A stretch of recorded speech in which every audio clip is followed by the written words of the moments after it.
哈萨克人要求亲人的释放。中国占领政府近年来不断强化东突厥斯坦的人权侵犯，并建立集中营。从伊犁哈萨克自治州拱牛县逃亡的哈萨克斯坦的哈萨克人，昨日聚集在阿塔尤尔特组织的总部举行发布会。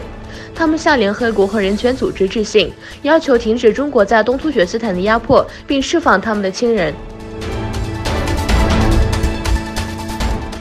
中国鸡蛋内发现橡胶，中国产品不断酿出丑闻，在吉尔吉斯坦从中国进口的鸡蛋里面发现了橡胶。根据社交媒体上分享的视频，一位吉尔吉斯坦人从集市上买的鸡蛋内发现了像橡胶的一种物质。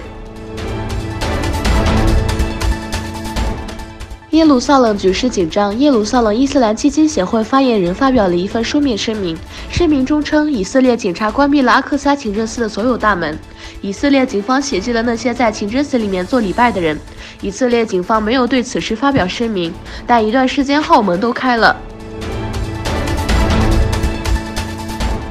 发往中国的俄制 S-400导弹已被摧毁。俄罗斯技术国家集团公司首席执行官谢尔盖切梅佐夫证实，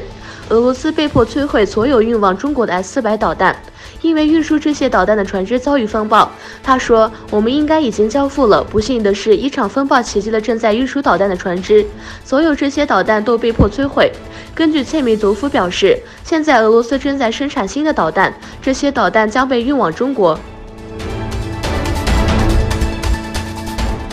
沙特将生产卡拉舍尼克夫。俄罗斯国防工业公司首席执行官夏尔盖切米佐夫就在沙特阿拉伯生产卡拉舍尼克夫发表声明表示，两国将在本月底签署一份关于在沙特生产卡拉舍尼克夫的协议。他说，沙特期望本地化产量高达90%，但我们希望这个比例会更低。